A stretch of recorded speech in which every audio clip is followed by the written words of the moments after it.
What is the right age के बच्चों के डाइपर्स जो है we can get rid of the diapers and बच्चा बोलना या इशारा करके हमको बता सके that you know and how can we train them for potty? हाँ, इसमें भी यही है कि जनरली हम 18 मंथ से शुरू करते हैं और आप ये मत एक्सपेक्ट करना कि 1.5 साल का बच्चा हो गया और उसी दिन से हम शुरू किया और उस दिन ही सीख जाएगा। नहीं, इट्स अ ग्रेजुअल प्रोसेस।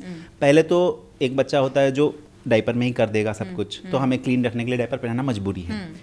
फिर हम 18 मंथ से ये ट्राई करें कि कुछ टाइम होता है, जैसे एक बार सुबह बच्चा उठ गया तो उस टाइम पे थोड़ी देर के लिए आप जहाँ आप वॉशरूम यूज़ करते हो वहाँ पर बच्चे के लिए टॉयलेट सीट लगा लो। 2 तरह के ऑप्शंस हैं, एक तो अडल्ट की सीट में बच्चों की एक अटैचेबल सीट आती है और एक खिलौना वाला आता है जो मुझे अच्छा लगता है, कार वाला हो गया, जिराफ वाला हो गया, उसमें एक मैंने भी लाकर रखे हैं पर अभी तक शुरू ही नहीं हो पाए हैं, पॉटी ट्रेनिंग ही नहीं हो पाई है। अलग अलग कलर्स के हैं छोटे छोटे पॉट्स, तो उसमें बिठाना है पहले, क्योंकि वो बच्चा बैठ जाएगा, उसको देखेगा तो वो बैठेगा। फिर क्या करो, अगर उसके डायपर हटा के उसको थोड़ा सा उसमें आवाज़ करो, करके आवाज़ करो और उसको बोलो कि बेटा यहाँ करना है आपको, करना है, थोड़ा सा ट्राई करो। समझ में हाँ, आप करो, आप ट्राई करो। ये एक दिन में नहीं होगा, it will take 6 months, it will take a year.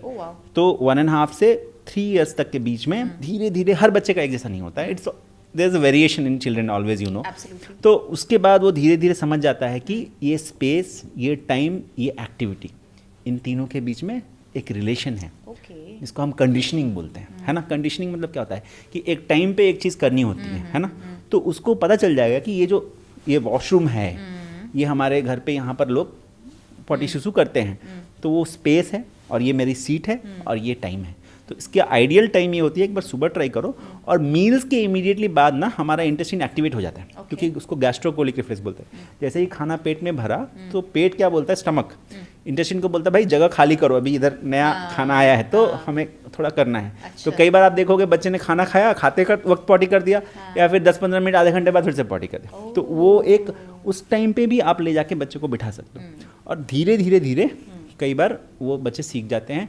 कई बच्चे डायपर के बिना पॉटी नहीं करते, तो मैं बोलता हूँ कि डायपर के नीचे थोड़ा सा एक होल क्रिएट कर दो और बिठा दो। अच्छा, उसकी भी आदत पड़ जाती है डायपर्स के लिए? जैसे क्या होता है कि कई बच्चों को दिमाग में एकदम बैठ गया, जैसे ये नॉर्मल टेक्निक नहीं है। कुछ रेजिस्टेंट बच्चे होते हैं जो डायपर के बिना वो सुसु पॉटी नहीं करते हैं, बड़े हो गए हैं बट वो सुसु पॉटी डायपर के बिना नहीं करेंगे, उनको डायपर की आदत पड़ी हुई है। तो क्या करोगे, डायपर निकालोगे तो वो रोक लेगा, रोक के बैठ जाएगा। अच्छा, तो क्या करोगे फिर उसके नीचे, क्योंकि उसको इस चीज़ की आदत है कि मेरे कमर में कुछ बंधा हुआ है, तो उसके कंडीशनिंग वैसी हो गई है। हाँ, तो उसके जो पॉटी वाली एरिया ना उस डायपर में, वो वाला एरिया काट के छेद कर दो तो और बिठा दो, तो फिर वो पॉटी कर लेगा।